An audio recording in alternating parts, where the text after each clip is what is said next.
Breaking news. अभी अभी मिली बड़ी खबर। शांतवादी के पहाड़ों पर रात के अंधेरे में हुआ जोरदार भूस्खलन। सैकड़ों मीटर ऊंचा पहाड़ अचानक से दरकने लगा और अनगिनत चट्टानें सीधा झील में जा गिरी। झील का शांत पानी एकदम से पागल हो गया और देखते ही देखते 100 मीटर ऊंची विशाल लहर बन गया। नदी के नीचे की तरफ ये भयानक लहर अपने रास्ते में जो कुछ भी आया सबको निगलती चली गई। कुदरत का कहर। क्या आप यकीन करेंगे, इस तबाही से ठीक एक दिन पहले किसी ने इसका अंदाजा लगा लिया था। ये वेधशाला में जॉन का आखिरी दिन था। वो अपने साथियों को बाय बाय बोलने ही वाला था कि तभी दो ऐसी चीजें हुई जिसने सबको हिला के रख दिया। पहला, चट्टान की परत में जो जमीनी पानी था वो अचानक से गायब हो गया, और दूसरा, जो 2 डिटेक्टर लगे थे उन्होंने भी सिग्नल देना बंद कर दिया। लेकिन पहाड़ के पास जो दरारें थीं, उन पर नजर रखने वाले कैमरों में कुछ भी अजीब नहीं दिखा। नेताजी ने सबको दिलासा दिया कि शायद मशीन में कुछ गड़बड़ हो गई होगी, मगर जॉन को हमेशा से कुछ तो भी उल्टा पुल्टा महसूस हो रहा था। पहाड़ के नीचे जो पानी बह रहा था उसको देखकर ऐसा लग रहा था जैसे वो कुछ भूल रहा हो। फिर वो भागा भागा वेधशाला में वापस गया और नेताजी को पकड़ लिया। जॉन ने उनको बताया कि जमीनी पानी ऐसे ही थोड़ी न गायब हो जाएगा। अगर सेंसर ठीक है तो जरूर केबल टूट गई होगी। आप जानते हैं, सारे पहाड़ पत्थरों की परतों से बने होते हैं। केबल को पत्थर के बीच में ड्रिल करके जमीन के बहुत नीचे तक ले जाया जाता है, और केबल टूटने का एक ही तरीका है, जब ये पत्थर की परतें खिसक कर उसको काट दे। अगर पत्थरों का खिसकना ज्यादा हो गया तो पूरा पहाड़ भी गिर सकता है। अब ये पता लगाने के लिए कि उन 2 जांचों का क्या हुआ, जॉन और उसका एक और साथी जैकब हेलीकॉप्टर में उड़कर पहाड़ की उस दरार वाली जगह पर पहुंचे। फिर 2 एकदम हथियारबंद आदमी रस्सी के सहारे दरार के एकदम गहरे हिस्से में उतरे। वहां पर पहाड़ की दरारों पर नजर रखने वाले और पहले से चेतावनी देने वाले बहुत सारे सिस्टम लगे हुए थे। दरार कितनी खिसक रही है और उसका एंगल क्या है, ये सब रियल टाइम में पता चल रहा था। फिर उन्होंने उन 2 खराब डिटेक्टर्स के छेद खोले और केबल को फॉलो करते हुए दूसरे सिरे पर लगे सेंसर को निकालने लगे। और जैसा जॉन ने सोचा था एकदम वैसा ही हुआ। दोनों केबल कटे हुए थे और ये कोई मामूली खराबी नहीं थी। जरूर पहाड़ अपनी जगह से बहुत ज्यादा खिसका होगा, लेकिन नेताजी का मानना था कि चीजें उतनी सीरियस नहीं है जितना जॉन बता रहा है। उन्होंने कुछ और टेस्ट करने का फैसला किया, ज्यादा डेटा जुटाने के लिए और भी छेद ड्रिल करने की सोची। परंतु यूहन्ना ने उनको वार्निंग दी, चेतावनी दी कि अगर भूस्खलन हुआ तो 80 मीटर ऊंची लहरें उठेंगी और 10 मिनट में गिरांगर शहर का नामो निशान मिट जाएगा। हालांकि नेताजी को मामले की गंभीरता पता थी, लेकिन अभी टूरिस्टों का सबसे बड़ा सीजन चल रहा था। ऐसी हालत में जहां पक्का नहीं है कि तबाही आएगी ही, अगर वो अलार्म का बटन दबा देते तो इससे न सिर्फ आम जनता में दहशत फैल जाती, बल्कि टूरिज्म का सीजन भी छोटा हो जाता, जो कि ज्यादा इम्पोर्टेंट था। और अगर उनकी वार्निंग गलत निकलती तो जब असली भूस्खलन आता तब तक लोग अलर्ट ही नहीं रहते। आखिरकार लीडरशिप ने निगरानी स्टेशन को पूरे दिन खुला रखने का डिसीजन लिया। पहाड़ अभी भी एकदम शांत था। उनके लिए कुछ करना भी नामुमकिन था, क्योंकि वो टूटी हुई केबल अलार्म बजा देती। जॉन के पास अपने नेताजी के प्लान को मानने के अलावा कोई चारा नहीं था। फिर वो वहाँ लौट आया जहाँ उसकी पत्नी काम करती थी। मैं कल सुबह अपने परिवार के साथ यहाँ से जा रहा हूँ, उसने कहा। लेकिन उनकी छोटी बेटी जिद कर रही थी कि एक और रात अपने पुराने घर पर बितानी है। जॉन उसको झील के किनारे बने अपने विला में ले गया। अंधेरा होने का इंतजार करे निगरानी स्टेशन का स्टाफ रात का खाना खाते वक्त फिल्म देख रहा था। अपने ही ख्यालों में डूबे स्टाफ को कोई अंदाजा नहीं था कि स्क्रीन पर क्या चल रहा है, जब तक कि गलती से दूध नहीं गिर गया। मैंने अभी अभी वो लाल डेटा देखा, एक कर्मचारी चिल्लाया। जिन कर्मचारियों को तुरंत समझ में आ गया कि कुछ गड़बड़ है, उन्होंने फौरन दूसरों को मैसेज पहुंचाया। ऊपर का जो डेटा है वो दरार के दोनों किनारों को दिखा रहा है। ऐसा लग रहा है जैसे पहाड़ एक साथ खींचा चला आ रहा हो। पहले तो स्टेशन मास्टर को लगा कि सेंसर में कुछ प्रॉब्लम है, लेकिन जब स्टाफ ने उन्हें लगभग सब कुछ बता दिया कि सेंसर का क्या हाल है, तब स्टेशन मास्टर को एहसास हुआ कि कुछ तो भी भयानक होने वाला है। उन्होंने 2 कर्मचारियों से रीडिंग को दोबारा चेक करने को कहा। फिर उसने तुरंत याकूब को बुलाया और कहा कि वो दरार वाली जगह पर जाए और देखे क्या हो रहा है। जब वो वहाँ पहुँचे तो पहाड़ थोड़ा सा हिला। तभी स्टेशन मास्टर को समझ में आया कि डिटेक्टर की रीडिंग बिल्कुल वैसी ही है जैसी मॉनिटरिंग स्टेशन में दिख रही है, और घर पर जॉन को भी कुछ गड़बड़ महसूस हुई। फिर उसने निगरानी केंद्र को फोन किया। जब उसे पता चला कि पहाड़ सिकुड़ रहा है तो उसने तुरंत स्टेशन मास्टर और बाकी लोगों को वहाँ से भाग जाने को कहा, क्योंकि चट्टान का सिकुड़ना आसन्न भूस्खलन का इशारा है। लेकिन उसके शब्द यूं ही हवा में उड़ गए, इससे पहले कि स्टेशन मास्टर और बाकी लोग दरार छोड़ने के लिए तैयार होते। वहाँ जोरदार कंपन हुआ और एक गिरी हुई चट्टान जैकब के पैर पर लगी। स्टेशन मास्टर ने ये सब देखा और अनदेखा कर दिया। खतरा पलक झपकते ही उनके करीब आ रहा था।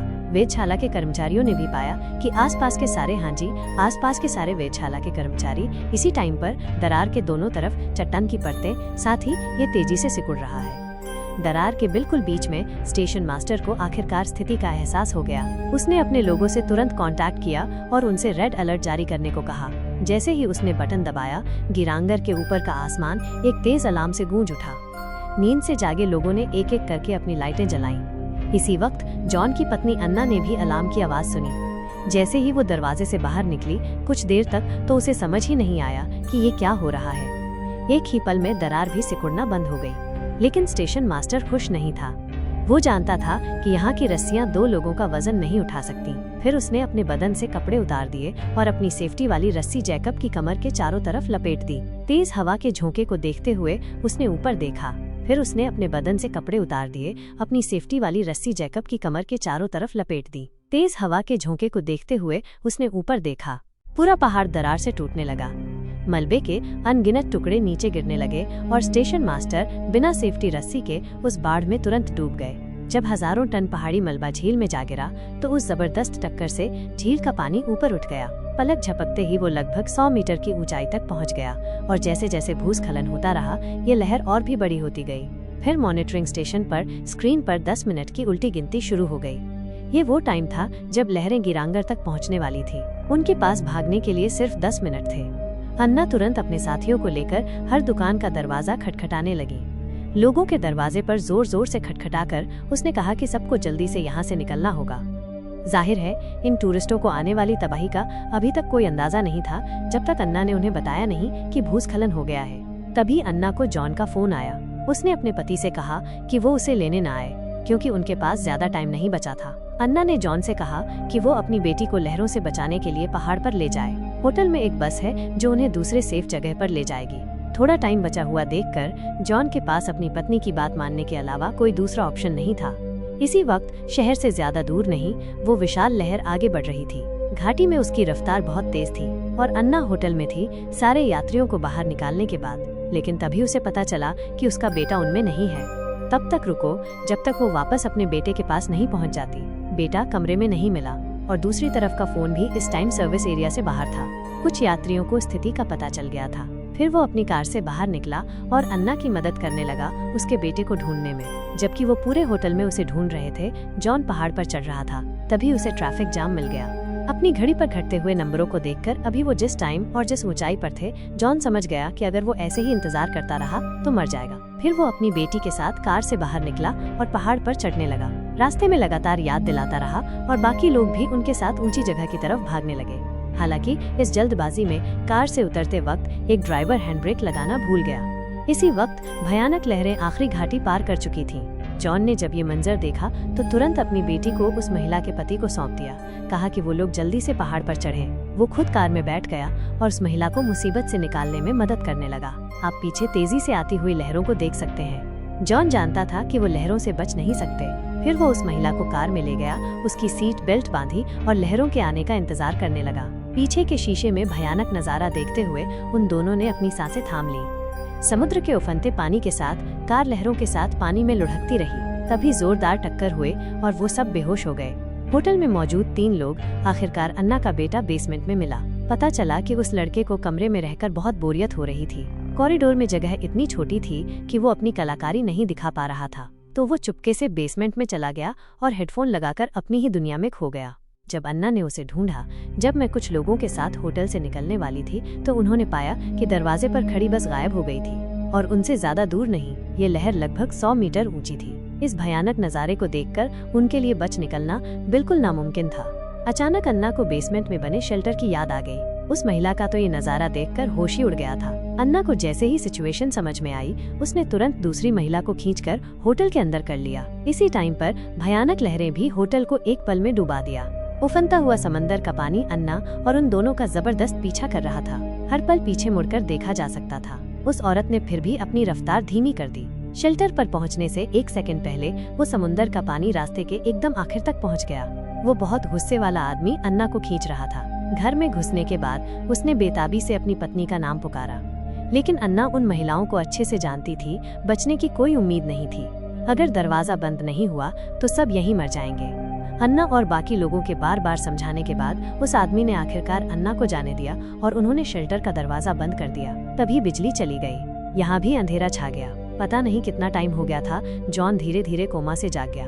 उसके बगल में बैठी उस औरत की तो सांस भी खत्म हो चुकी थी। जॉन बड़ी मुश्किल से कार से बाहर निकला। आसपास का नजारा डरावना था। कभी गुलजार रहने वाला ये शहर अब खंडहर बन चुका था। फिर जॉन ने अपने थके हुए शरीर को खींचा। तबाही में बचे हुए लोग पहाड़ की चोटी पर मिले। उसके चिल्लाने पर उसकी बेटी भी कोने से भागकर उसकी बाहों में आ गई। इसके बाद जॉन ने एक दूसरे बचे हुए आदमी से फोन उधार लिया। जब उसे एक और शेल्टर के बारे में पता चला, जब उसे वहाँ होटल की बस नहीं दिखी, तो उन्हें भी एहसास हो गया कि उसकी पत्नी और बेटे के साथ कुछ अनहोनी हो गई होगी। पहाड़ के नीचे समंदर के पानी को धीरे धीरे कम होते हुए देखकर जॉन ने अपनी पत्नी को ढूंढने का फैसला किया। इसी वक्त होटल के शेल्टर में उन तीनों ने यहाँ इमरजेंसी लाइटें भी जलाईं। जब अन्ना दरवाजा खोलकर जाने वाली थी, तो दरवाजे की दरार से बहुत सारा समंदर का पानी अंदर आ गया। उनके पास दरवाजा फिर से बंद करने के अलावा कोई दूसरा रास्ता नहीं था। शेल्टर के अंदर का स्टील का दरवाजा भी धीरे धीरे बाहर के प्रेशर को झेलने में नाकाम होने लगा।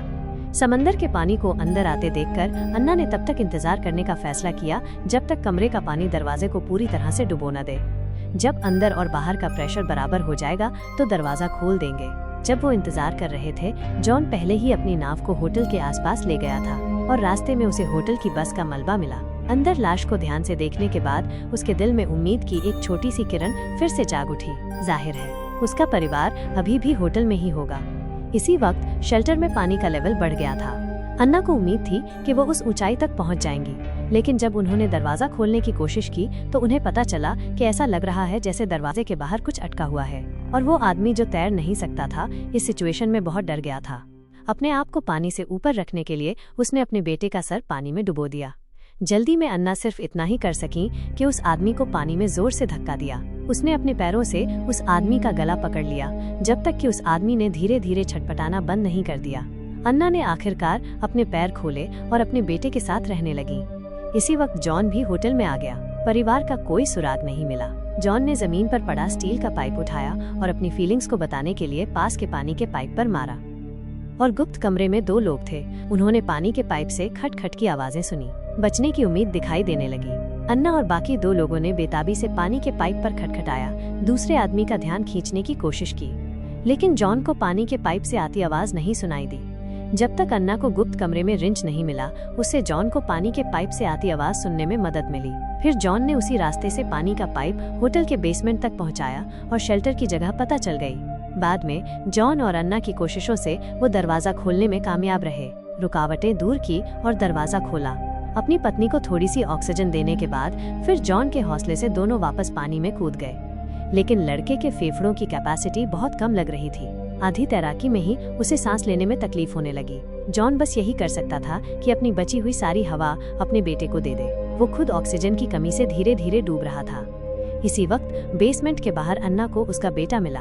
अपने बेटे को बचाने के बाद वो फिर से पानी में कूद गया, लेकिन जब उसने जॉन को पानी से बाहर निकाला तो उसकी सांस पहले ही खत्म हो चुकी थी। खुशकिस्मती से लड़का दबाव बनाता रहा और जॉन ने अपने पेट में भरा हुआ पानी उल्टी करके निकाल दिया।